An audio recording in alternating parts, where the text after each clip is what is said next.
We don't need rights. Rights are a nonsense. They're part of the vernacular or the alphabet of deception that we project back at ourselves in this mutant cultural matrix. So you're right to raise the question, and you're right to identify that it's a non-question. We don't need rights. We never needed to have rights attributed to us or granted to us or given to us or offered to us, because rights are explicit, they are implicit, they are built into our mitochondria. And the fact that we live in a mutant cultural or civilizational program that tries to mindfuck us into thinking we need rights, that's a question that we need to look at. But you're absolutely correct. We don't need to be granted rights. The idea of being granted rights means that we are already on our knees, looking at the king, looking at Cronus, looking at the crown, and asking for redemption, asking for absolution. And we need to stop that childish nonsense now. And that's the point of COVID, Corona, the crowning event in our stupidity.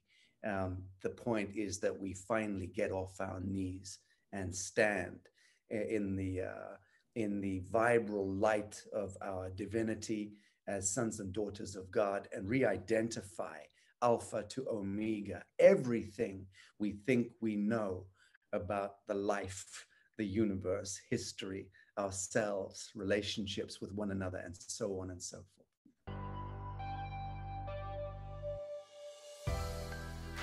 Well, the fact that people are even concerned about the third party, meaning to say the creature that is judging them, the government or the Catholic Church, right, or the local municipality or the local sheriff's office or the local prison warder or whoever the fuck it is that's standing there, standing over you, trying to impose their jurisdiction over your divine freeborn jurisdiction. Why are we even acknowledging the voice that's coming from that creature? Why do we give a damn about that creature? Why are we permissioning that creature into raising the question? You see, sovereignty and freedom is consciousness in action, and pure consciousness in action is standing directly under central sun, which is the divine prerogative that each of us are innately born to and born with. Meaning to say that when I am standing in my true sovereignty, my true consciousness in action is activated, and I am looking at you and I am telling you, the third party, the government, the fiction, the corporation, I'm telling you, stand down. You are a godless fiction. You are false light. You are the Luciferian enterprise. You are the principle of Satan or of the kingdom of the devil. You hold no thrall over me. I do not stand under you. I do not enter your jurisdiction. I do not permission you. I grant you no thing, nothing, because you don't exist. You are a fiction. And you see, the moment I made that statement, because I recognize the truth of it, I am no longer standing under the thrall of that dream spell or that spell binding. This is very important. This is a language for me to identify within the alphabet of my own heart. Do I stand 1 foot in the kingdom of the devil and 1 foot in the kingdom of God, or do I not? My answer is no. There is no foot over the line. You don't put your foot in the door in order to gain traction. You know, oh, just get your foot in the door, son. No, I don't think so. I don't think any of that language will work moving forward. I do not give 1 micrometer, 1 degree of my actualized self to the kingdom of the devil. And that's the language that each of us now are being forced to recognize, this absolute line of consciousness and conscience within. And to the degree to which we permission anything out there to infringe or infract on that line and to stand in to that line. So that's the key, let's say the axis point or the nexus point right now that every human being on the face of the earth is being required as a matter of survival, and I'm talking about soul survival, we are all being required to acknowledge and address this principle, which is, do I allow the kingdom of the devil, the mark of the beast, the lethal cocktail of synthetic mRNA, genetic intervention chemicals, do I allow that into my blood or do I not? Am I permissioning the devil to target my mitochondria and snip my DNA and replace it with some other godless elements? This is what it's come down to. So it's consciousness, it's consciousness, it's consciousness in action, which is sovereignty, which speaks to the language of freedom, the thing that we most want. Why do we want freedom so desperately? Because it's innate, because it's written into our cells, and because the one thing that is true above all is that we are free. We were born free. We migrated through the great galactic planes to get into this earth plane at the moment of our inception, the moment of our birth. This was all our soul covenant. We chose to soul migrate into this earth plane. It wasn't done to us. You know, there wasn't some great enticement or entrapment. We chose because we are courageous, because each one of us are Christed. Each one of us are sons and daughters of God. And even although many of us, most of us have forgotten that, when you fall into this world, when you come into this world, and the ancient Greeks told us this, they said, when you come into this world, you drink the cup of Lethe, the cup of forgetfulness, and it's true. So when you're born through the symbiotic waters of the mother, and you're born into this world, the first thing that happens is ka-ching, you forget. There is no remembrance. And that's because culture hits us. The civilizational program hits us. The doctor receives us in the hospital, or the nurse receives us, and they start to spank our asses and cut the umbilical cord with stainless steel. All of these are tremendous infractions against our sovereignty. We should never be manhandled by another human being who's not directly connected to the empathic wave of our mother's love. We should not have any men with surgical steel in the room cutting umbilical cords. This is a diabolical violation of the law of one. Right from the start. Right from the start, we are brought into the kingdom of the devil with a smack across the face. And that's the problem. And then we start to goo goo gaga. And what happens is all of our moronic uncles and aunts and cousins and nephews are all leaning in at the pram, pointing at us and going goo goo gaga and teaching us bullshit. They start the mindfuckery on day one, and they start to take us away from our divine, immanent remembrance of the typhonic state of consciousness, of the remembrance that we have, the connectedness that we have to the universal mind gets bleached out of us on day one, programmed out of us. And the next thing, we start getting false syntax, false language, false grammatical language is thrown at us. And we start to ooh, ah, ee, ah, ooh, and start to speak. And these are mutant codes. They're mutant codes. This is not our true language. Our true language is way beyond ah, eh, ah, oh, ooh, whatever's taught to us. And this is the problem. So the minute we start to speak, we're indentured, boom, that's it. There is a lot of beauty to language. And if one understands Aramaic and Hebrew and Sanskrit and even, you know, going back to the genesis of language, there's a power to it. There's a mathematic to it. It's beautiful in its way. But you're absolutely correct. The true here, the real atom seed of the truth of matter here is that we are born for telepathy. We are born for psionic activation, to be able to communicate through the wave of empathy, to understand implicitly, immediately, instantaneously through the quantum field what each other is thinking and feeling. That is the importance of empathy.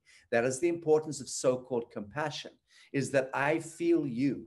I feel your pain, and that your pain is my pain is your pain, and we're interconnected in this.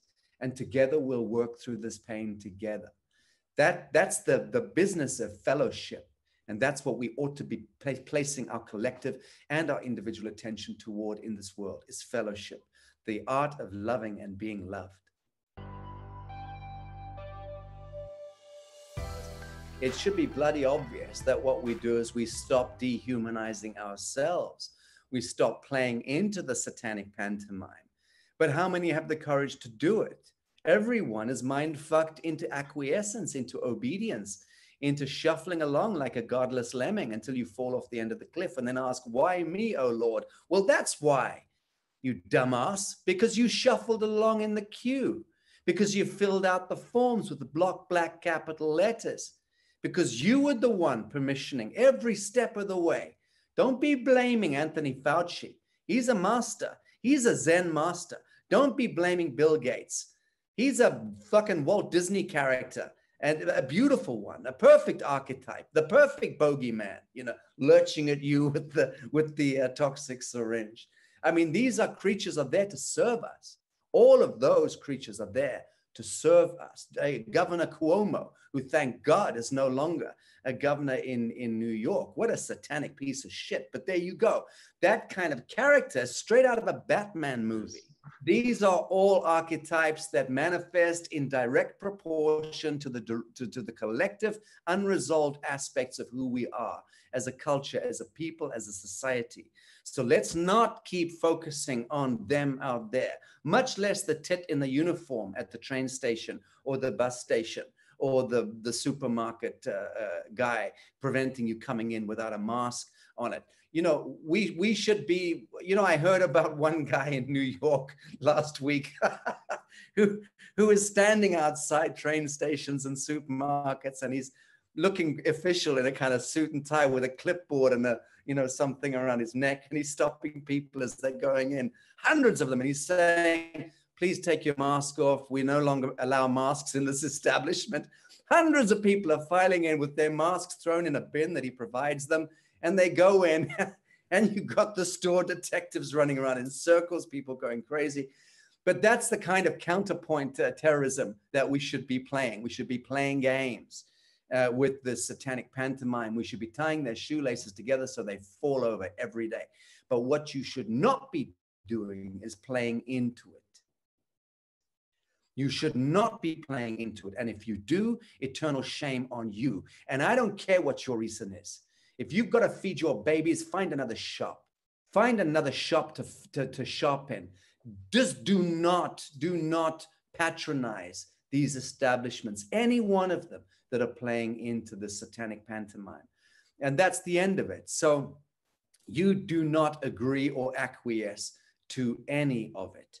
And so long as you walk in honor as an individual, you are standing in the Christed light, you're walking in the Christed light. You are the meek who will inherit the earth when everyone else drops dead like tsetse flies, which is about to happen. In point of fact, it's already begun. But before that great wave of the harvest of humanity hits early next year, you're going to see zombie apocalypse kicking off in the next few weeks. It's already begun.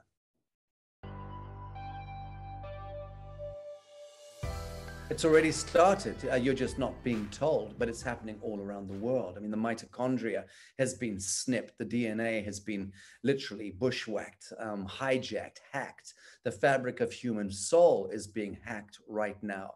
Human blood is undergoing a terrible transformation and mutation right now. I received this morning from one of the world's premier medical scientists. I won't name her here, but she's one of the most prolific medical scientists in the world. And she sent through to me about 40 plates of images taken of blood microscopy, showing people who haven't been vaccinated, but who are sitting in restaurants next to other people who have been vaccinated, and they are being impacted and affected at such a level that the blood is mutating in ways that we've never seen under microscopy before. It is terrifying. The spike protein is transmitting all around the kill grids, otherwise known as cities and towns, and people are being impacted and affected. So once that reaches a terminal state in the blood of the subject, given the environment and the changing seasons and so on, especially as the European winter and North American winter approaches, you're going to see systemic increase in deaths, which would be attributed obviously to COVID-19. And of course, at this point, it will be attributable to COVID-19, which is indeed a satanic intervention in the human story. So go figure. Just be prepared, as you must have spent the last year preparing yourself. I'm speaking to intelligent people here, conscious people and intelligent people will have already used past year as a means, as a medium of getting themselves ready, preparing themselves for the psycho-emotional shock waves which are coming. It's very, very important that each one of us, how do I say, dig very, very deep and really find the throne of self within the center of your being and your knowing.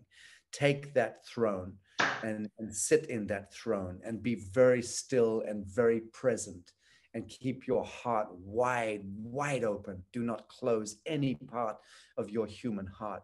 Allow yourself to be completely unveiled, unmasked at that level, but be in that throne of your being and your knowing as you begin to bear witness to what is about to happen in this world. It's going to take probably up to 2 years, maybe 3 years.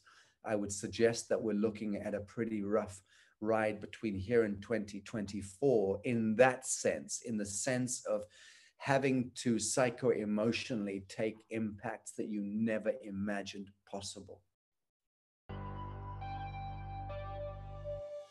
Because there's something honest about a bullet entering someone and blowing the back of their head out. At least there's a time and motion that you can rationalize. You know, okay, the First World War and the Second World War and the Napoleonic Wars, the three worst war complexes we've ever known. Those three wars, world wars, in a sense, were you could navigate them with reason to some extent, even although they were the reason for war was manufactured. One still could rationalize it. It was time and motion. Now we're dealing with the realm of the invisible. This is a world war that's taking place in the fourth dimensional plane of reality. It's in the imagination, put it that way. So the whole Corona COVID-19 fantasy is a complete imagined phantasm, coupled with a very small biologically engineered weapon, a strain or series of pathogens. Please excuse me. A series of pathogens which have been and continue to be released into the field, but they're not so much as released into the field as they are triggered by 5G and electromagnetic frequency intervention, where those scalar waves coming from everywhere from military satellites down to the street lamps, which have been weaponized with these phased array antenna systems and little diode weapons. We are being targeted and bombarded from left, right, and center with mutant electromagnetic frequency sets. Those are causing mutations in the waters of the cells of biological systems, like humans walking around the city or the market square or in the football stadium or wherever you are. That particular toxic soup that you're walking through or sleeping in, or sitting in a train or a bus or an airplane, is causing mutation internally in the cells. So the cells are responding and going, oh my God, I'm being poisoned by invisible electromagnetic frequencies, which are highly toxic to biological systems. Your body is rejecting them, packaging the poisons that are being activated into little packets called exosomes. And then those are being rejected and thrown out of the body. So that's a kind of shedding that's in place. And the spike protein phenomenon is connected to this. It's a natural response, autonomous response of the body to reject certain things and to get them out of the body. Just throw the exosomes or the spike proteins out. So they now become a problem. You know, the exosome in and of itself is fine. There's no virus attached to that, but a spike protein is a different matter. That's something which we're seeing will harm other biological systems. So it's very, very clever, invisible warfare that we're living through right now, which takes it to a whole different level, because the imagination is one dial down from the world of spirit. And in that sense, it's helping us and serving us, because this world war that we're going through right now, of the imagination, is helping to catalyze and trigger a spiritual awakening. And that's a powerful and beautiful thing, especially when it happens at the collective psionic level, because it means that there's going to be an incredible magnification and focus of the collective spiritualization of this earth plane. It's just going to be like a laser beam in the abyss. This earth has been special for hundreds and hundreds of millions of years. It is about to become super, super special. Unfortunately, what it appears we have been invoking for ourselves at the collective level is a kind of audit and a bifurcation, a falling away of the wheat from the chaff. So the death and the entropy and the disease and the death that is coming now, by our permissions, is the falling away of the wheat from the chaff. And that is something which is deeply, deeply saddening at the galactic level. At the same time, it is a soul covenant. It's all connected to soul choices. I just want to end this piece by saying, can we redeem ourselves and our loved ones from this bifurcation? Can those imbeciles who've rolled up their sleeves and taken a lethal cocktail, can they redeem themselves now? 3 months ago, I was saying no, categorically. 2 months ago, I was saying I don't believe so. A month ago, I was saying I'm not sure.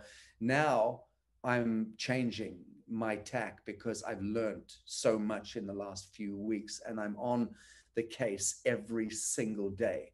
I am meeting with doctors and scientists and biologists and microscopists, and even talking to victims and survivors of different things. So I'm very in the conversation, and I'm beginning to learn that it may well be possible to fire up the breach in the mitochondria, but it's going to take a superhuman action on the part of the subject, the individual who willfully chose to get a vaccination because they're a fearful piece of shit living in a city, and they are happy to condemn the whole of humanity into this kingdom of the devil because of their own pedestrian fear and unresolved aspects of who they are as a low frequency human. And I'm saying that bluntly because any twat who chose to get a vaccine and believes for 1 second that Bill Gates is a fucking philanthropist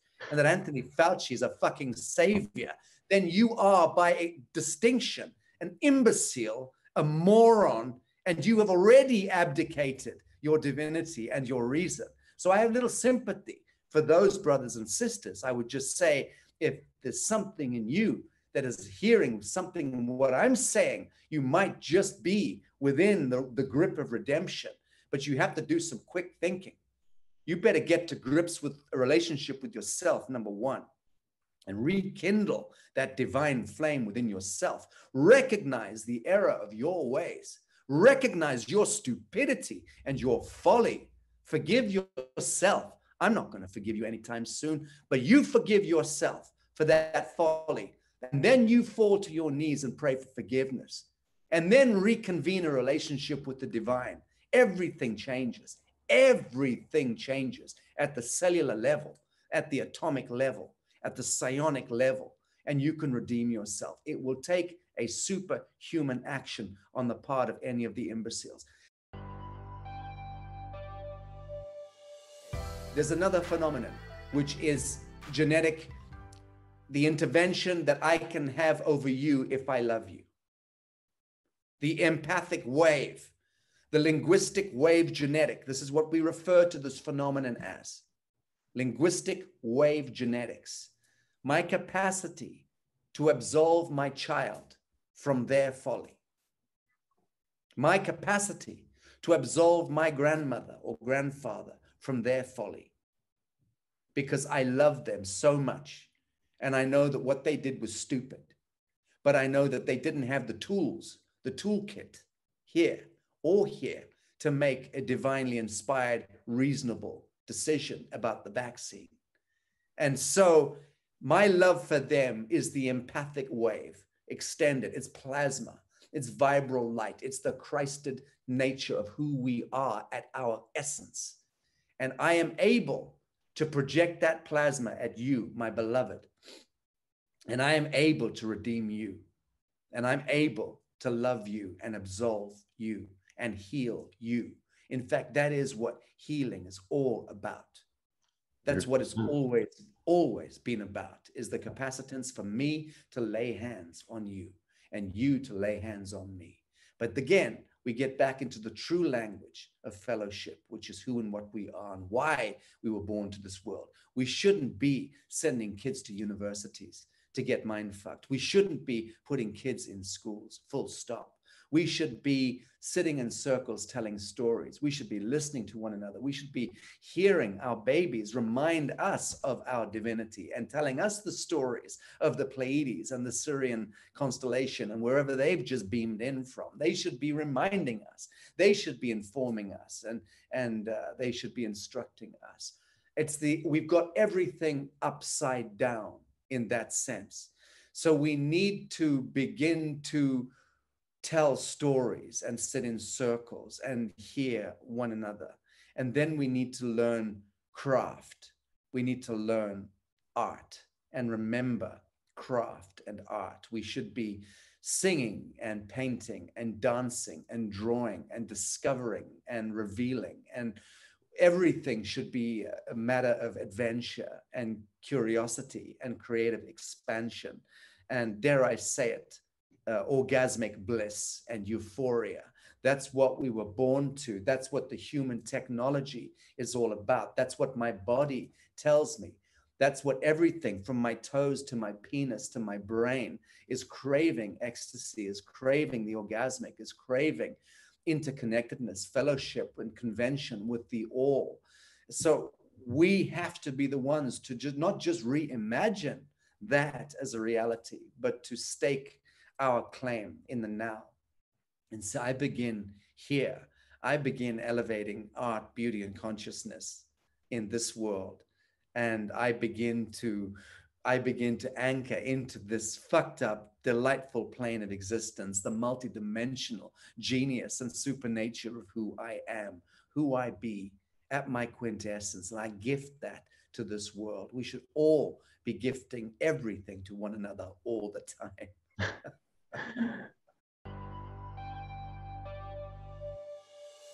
Well, I've never meditated in my life.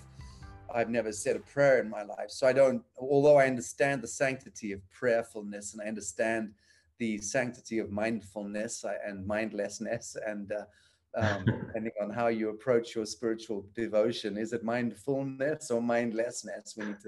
We need to identify that for ourselves. What I do know is I've learned the art of stillness in being here now. I've learned the art of authenticity in as much as I am brutally frank with self. And in that frankness, I fell in love with self and began to understand that self and the revelation of self was the gateway to understanding everything and anything. And that being at peace within self is vital to being able to kindle the flame of creativity and then to move into this 3D temporal realm or fourth, early 5D realm, however we want to look at the transition that's happening. But to be able to move into this realm and just affirm and just expand and just create, that for me is the purpose. And so to look at the playground as it stands right now with 7.8 billion souls in a state of civilizational dystopia, the likes of which we've never seen apparently in this world, certainly not in living in memory or in the historical record. That's another question. But the fact of the matter is that it is a diabolical mess right now. Everything is thrown into dystopia. And in that chaos, um, we need to identify the peace and the stillness within in order to navigate through to the other side. I'm using reductive, stupid nursery school language, which I don't like, but I think you know what I mean. In order to navigate through this chaos, through this pandemonium, the only way we will be able to do it, or are able to do it, is to identify with the still point within. And the still point is what prayer objective it moves toward. That's the objective of prayer. That's the Right. objective of meditation and Right. so on. But it's also the objective of high art, and it's also the objective of whether they know it or not. People who are having sex, making love, um, masturbation, sexual ecstasy is also a kind of false light, inverted method of seeking that still point, that ecstatic still point within. Right. It's where we truly come alive, and that's because we momentarily reconvene with our multidimensional divine aspect. I'll give you an example of this. Every heartbeat, every time the heart comes in and constricts at the point before it then goes Buddha boom, Buddha boom. Every time it comes into the constriction and creates this kind of spin and crushes all that is into a 0 point momentarily. That constriction 0 point is a point where we technically are dead for 1 instant, for a fraction of an instant. We die with every heartbeat. This is well known to the shaman. We move into a hyperdimensional state of being, albeit at an infinitesimal level of remembrance. And then boom, we're back in the mortal realm. And then we die again, then we're back in, we die again, we're back in. The same could be said of the breath and the circular breathing, and the way in which the exhaled breath turns around to become the inhaled breath, turns around to become the exhaled breath. Well, you tell me the point at which an inhaled breath becomes an exhaled breath. There's an axiomatic point there. There has to be a nexus point, but we've never identified it. We've never identified when the exhaled breath turns around and becomes the inhalation. You can't find the point.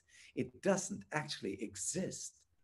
And that's because every exhalation is an inhalation, and every inhalation an exhalation in the same diametric proportion.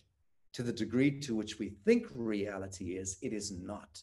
This is part of the language of Alpha Omega, which when we're sitting in that throne of self and in that still point, we start to understand the beauty of that indivisible language, which is what our supernature, our true genius is always trying to remind us. Don't take this world too seriously. We are unfathomably brilliant, unfathomably clever, and unfathomably beautiful when we're not allowing ourselves to be reduced and limited and mind-fucked by a status quo.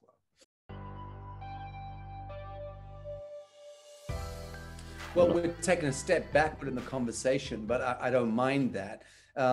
Obviously, the answer is no. It doesn't serve us. How can selling ourselves short right now serve us in the future? Well, that unfortunately has been the premise of the entire fucked up global social economy and social ecology.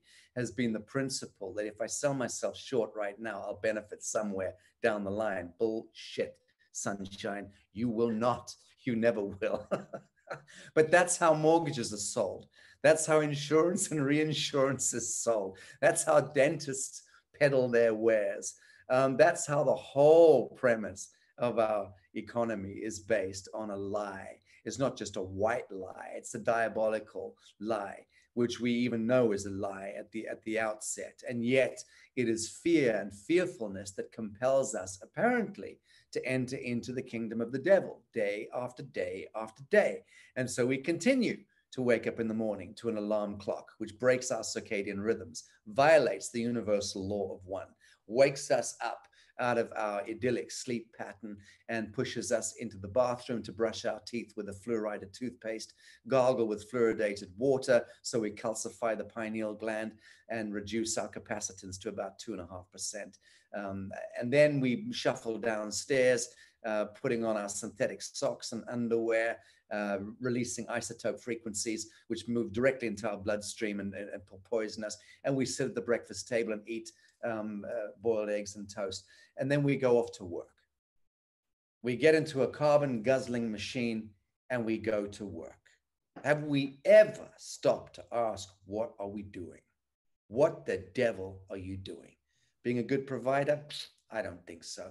I don't think you can sell that bullshit to yourself anymore. Your kids couldn't give a monkey's what you do. Your kids would far rather be playing in a forest or on a beach or on a mountainside somewhere, living off grid, under the sunshine, under the eternal gaze of the limitless dielectric universe, running barefoot with the telluric forces and paramagnetic forces of the inner earth and the elementals running around them. That's where your babies want to be. They don't want to be hamstrung, hog-tied, mind, body, and soul in the way that you force them into it in a city grid, in a town grid. That is a nonsense you sell to yourself because you're a chicken shit. That's why. Because you've never stopped long enough to ask yourself, what are you doing? What are you doing? How are you appointing reality? How are you anointing self in the reality? These are questions which we never ask ourselves because we've allowed ourselves to be reduced to that 2.5% capacitance. And then we do a job and we get coin at the end of the month, and we push and shove in our occupation, our vocation. We push and shove, we elbow people out the way, we kick people in the face as they try and come up the ladder behind us because they're better than us, because they're more beautiful than us, because they're brighter than us, more innocent than us. We kick them in the face. We trip them up. We treat people like shit in customer services. No one knows how to treat customers any longer. It's all just about, give me your card, give me your digital coin. Now get out my way. It's ugly. We've become ugly. There's no relationship in exchange, in commerce. So why are we doing it? Why are we staying with the program? Because the worse it gets, the more fearful we become, the more constricted we become in our imagination, in our creative potential. And so it's a self-fulfilling, self-revealing, self-identifying death spiral. And you are the one doing it to you. And if you're a father or a mother, you are the one doing it to your babies. Eternal shame on you. Stop being chicken shit. Get out of the kill grid. Re-identify your life. Sell this toxic little box that you live in, or reappoint it and re-anoint it with trees and with flowers and with bioshielding devices so that you at least create a plasma bubble and start to breathe within that plasma bubble. Change your orientation, change your identification, change your focus, and then spread love in the city by all means. If you can do that, if you've got the stamina for that, do it. Fellowship, fellowship, fellowship is all. But I would say to mothers and fathers, to providers, get out while you can, because it's not going to be for much longer that you can actually do that. The banks are going to be pulling the rug. They will be trying to force this so-called quantum reset onto everyone.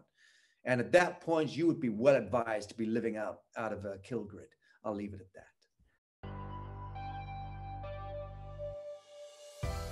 How would I do it in a situation like that? I would simply evaluate everything that I need around me, everything I don't. I'd sell everything I don't need. I would reduce the clutter of my life right down to a couple of suitcases and a trunk and a pram. And I would get out of Dodge. I would just spend the next 3 weeks or month or so just studying and divining and doing pendulum and feeling my way toward a different space, a different location where there's some semblance of community and organic foods and ionized air. And I would make the plunge, and I would know that the universe, the so-called universe, would cradle me and would embrace me in that decision.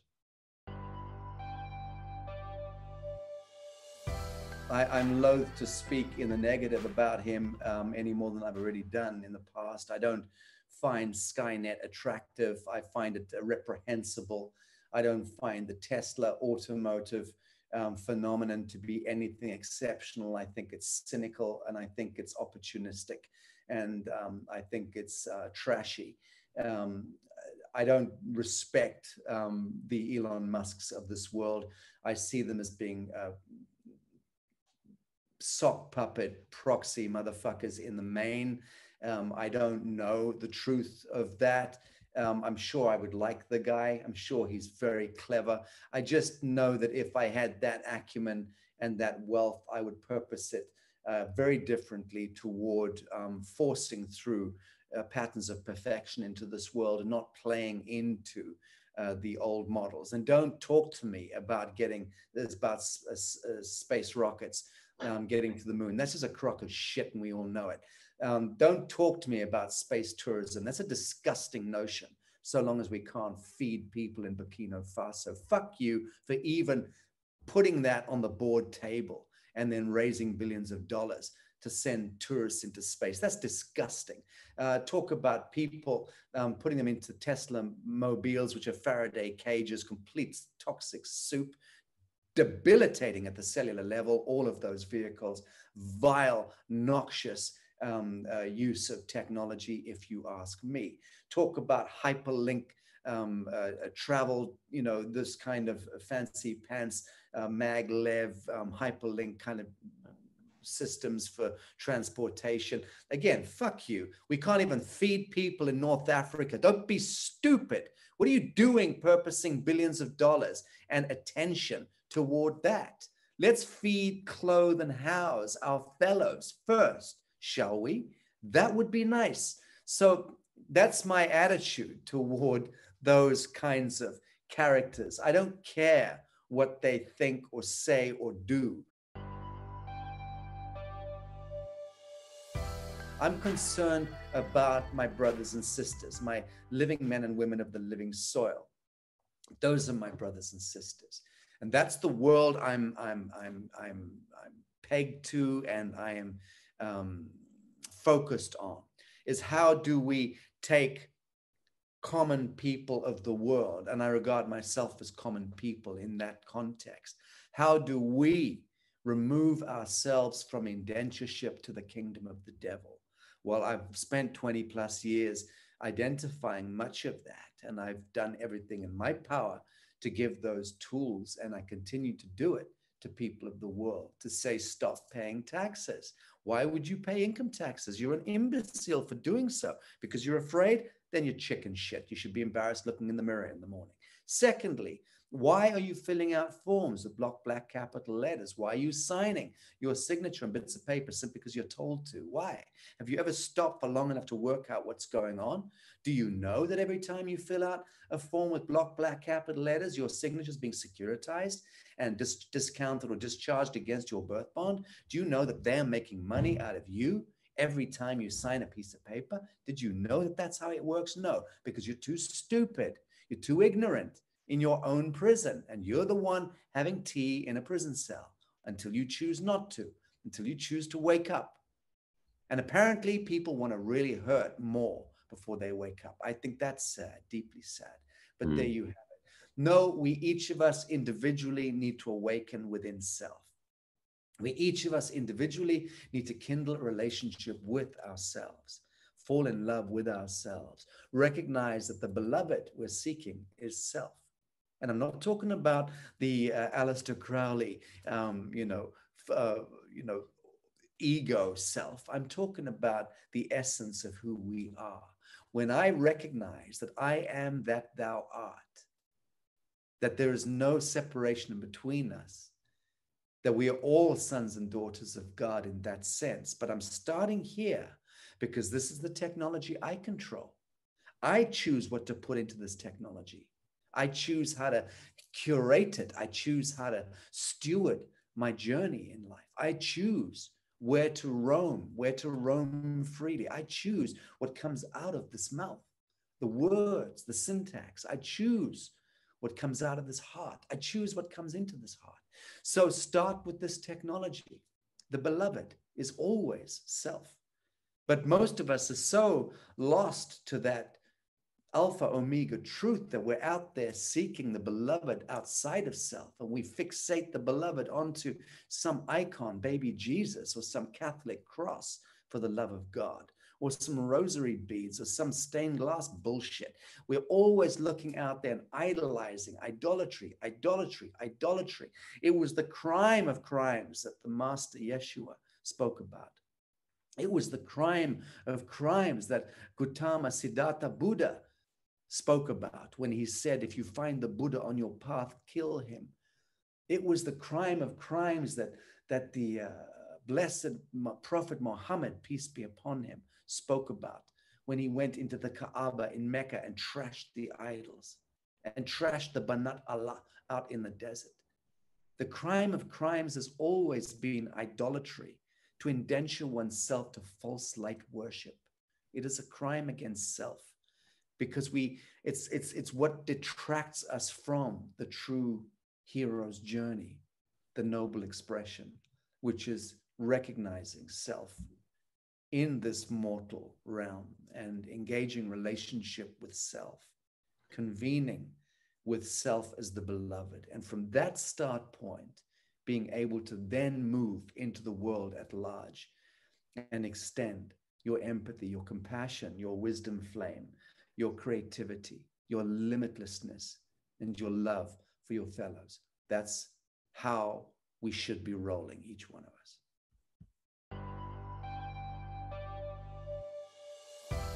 What I know is that it's not about time and motion.